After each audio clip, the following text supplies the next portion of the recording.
Well, I think the market certainly believes it, and if you read the flurry of reports that followed the announcement of LVMH's acquisition of Loro Piana, there are plenty of analysts out there who are now listing the next targets they see, particularly in Italy. Why Italy? Well, that just happens to be where most of these luxury goods companies are, particularly from a fashion and leather goods perspective. But there's also another play going on here, and this is partly to do with the economy in Italy. Analysts feel certainly that financing conditions are pretty tough for some of these companies when they're looking to expand. And you have to remember as well that a lot of these companies, even if some of them are listed, in the case of Tod's, in the case of Ferragamo, they're still family-run companies. And there's a degree of speculation, given that the Loro Piana brothers both said in a French newspaper interview that they felt that they weren't really equipped to necessarily take the company to the next level, both from a financial perspective but also from a management perspective, and that they needed to be part of a big group to do that. We're going to see potentially other companies which are of a similar size, or perhaps even a little bit bigger in the case of Tod's and Ferragamo. We're going to perhaps see them look to sort of join some of the big players. It's very interesting actually if you look at LVMH. LVMH has been the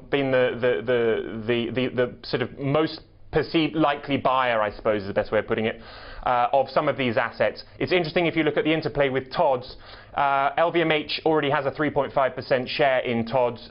Diego Della Valle, who's the chairman and founder of Tod's, he's actually on LVMH's board.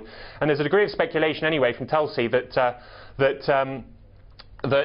when Diego Della Valle perhaps seeks to retire, and he's 59 now, so perhaps down the line, sort of 5 to 10 years away, LVMH may even pounce, but it could even be sooner than that, and I think that's what's pushing up the stocks at the moment. Andrew, tell me this, when it comes to valuations, because the race is on to grab these brands, does this remind you of what happened in the mining industry, let's say over the past 10 years, which is that premiums get pumped up because of the scarcity of assets out there in terms of actual brands that the likes of LVMH can buy?